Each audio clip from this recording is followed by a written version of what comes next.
Initially, the state submitted 10 projects, the counties submitted 9 projects. Out of the 10 original projects, the state is already in active construction on 9 out of those 10. But we received such favorable bids that we saved $17 million, that we were able to advance 3 more projects that we've already put out the bids and opened them, and we're going to be issuing NTP very soon. The counties started off with 9 projects.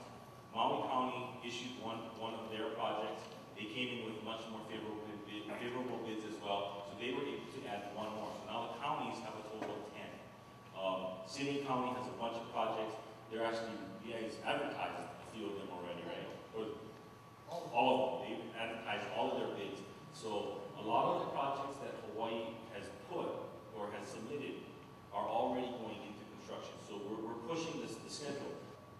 Chairman Overstar, the head of the Transportation Infrastructure Committee, sent out a letter to the 3 worst performing states after the first month of reporting. Hawaii was one of the 3. And we expected that because a lot of our projects that we put out, if you look at them, they're substantial projects. They're not just simple resurfacing projects. It's easy to put out a resurfacing project and spend money and get some of our roads resurfaced. But what does that do? It creates jobs. That was the intent of ARA, create jobs. But resurfacing jobs last for maybe 2 to 3 months. Then where are we 3 months from now? All these people that we just hired, who were sitting on the bench before, worked for a little while, and now they're back on the bench. We're stuck right where we were before with nothing in sight. And while the federal government is still trying to figure out what they're going to do with the transportation authorization bill that gives us all of our federal funds, we're still waiting. So we made a concerted effort, the DOT as well as all 4 county mayors. And I met with them personally. I met with all the directors like Wayne Yoshioka with the city. I met with all the public works directors across the state. And we made a concerted effort that we were going to be picking and choosing projects that were meaningful. We would have some resurfacing projects so we could get them out quickly. But we were also going to have meaningful infrastructure investments that were going to last 2 to 3 years so that we can keep people employed through the downtime of our economy. DBED believes that our economy will recover in another 2 years. So we need something that lasts us through that point. And so if you look at these projects, we have a number of bridge projects. We're not just fixing the bridge, we're replacing bridges. We're building a brand new highway on the Big Island. We're doing a lot of infrastructure investment into our ITS, Intelligent Transportation Systems, to improve operational efficiencies of our roads.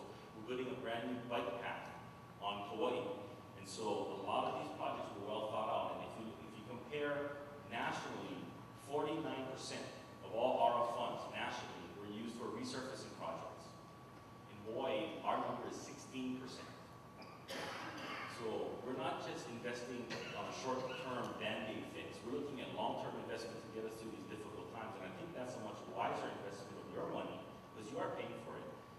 It's a much more wiser investment on the long term that's going to have lasting implications for job creation, job growth, and sustaining or preserving jobs, rather than just putting something out in the meantime just because we have the money. Do something that's going to do a band-aid fix. It'll make the road look a little nicer for a little while. But it really doesn't move us and sustain us into the future while we're still struggling with some of our economic issues. And so I think that, we're very proud about the list that we chose. I'm very proud of it.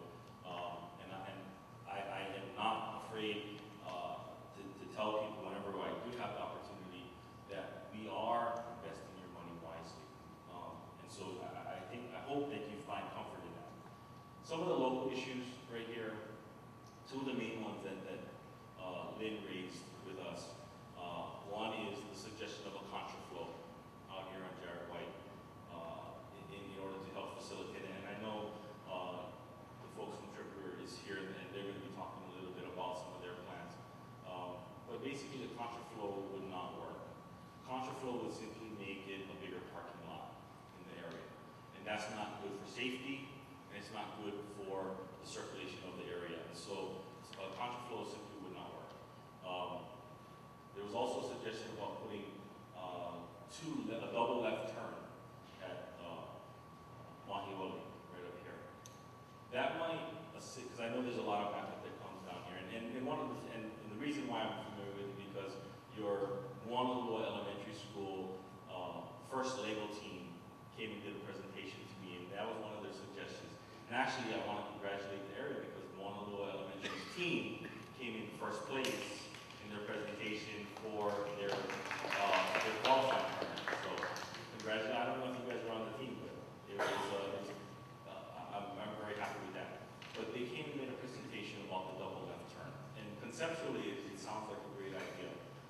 And we have looked at it, and we'll continue to look at it. One of the concerns with that issue is that when you have a double left at an intersection, and again, I want to make sure everyone is clear, you know, Pu'uloa, Jared White, that is a main thoroughfare for us. That is what we want to focus on.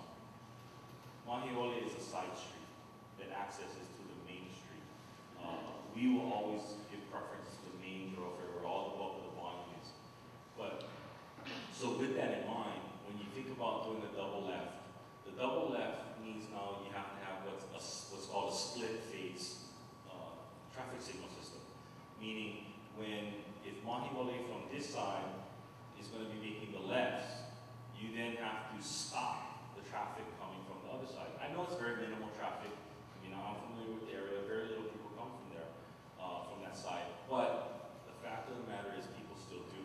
So you still have to account for them. So therefore, you're going to have to give them the red, and then you're going to have to give them the green and stop everybody else so that they have a chance to exit. So what that does is, that's taking phase time from that traffic, from that cycle. We're going to have to take green time away from Jared White. And that's only going to exacerbate the problem that we have in moving cars through that intersection up to Tripler. And so that actually could exacerbate the problem much more by putting in a double left. We're going to take a look at it. We're going to see what kind of counts we get from the other side to see what we can do about timing. And if we can reduce some of the green time from Mahiole on this side, because now you do have a double left, and just maintaining the overall green through on Pu'uloa and on Jared White. So we'll take a look at that, but there are, I think people also need to understand that there are some consequences to certain decisions, and whether you're willing to live with some of those consequences if a decision is made. So obviously we would want to make sure that the community is involved with that decision-making process. So should we make a decision to change it, we will definitely come to you and seek some of your comments and see if that's the best thing for your community. Because ultimately, I'm not the one who has to live with that decision, you are. And so I don't want to be making that decision alone. It needs to be a part of the community that helps us make that decision in the end. Lieutenant Colonel Dan Hulsebosch, I'm the new Director of Emergency Services for the U.S. Army here in Hawaii. Back about 10 months ago, in a meeting that was right here, my predecessor, Tom Densler, stood up and took your concerns about the problems with the traffic backing up at Tripler's Gate. Since that meeting in early January, I think it was, of 2009, we went and did a traffic study at the gate of Tripler in February. There's about 7,000 vehicles a day that were going through that gate at Tripler. About 25% of them go between 6 o'clock and 8 o'clock in the morning. So what we did is we changed the number of guards that we employ at that gate. We went from 4 guards with 2 guards in each lane to 6 guards.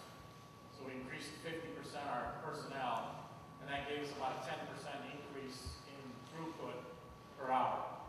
So we're putting about roughly about 300 vehicles more an hour through that gate.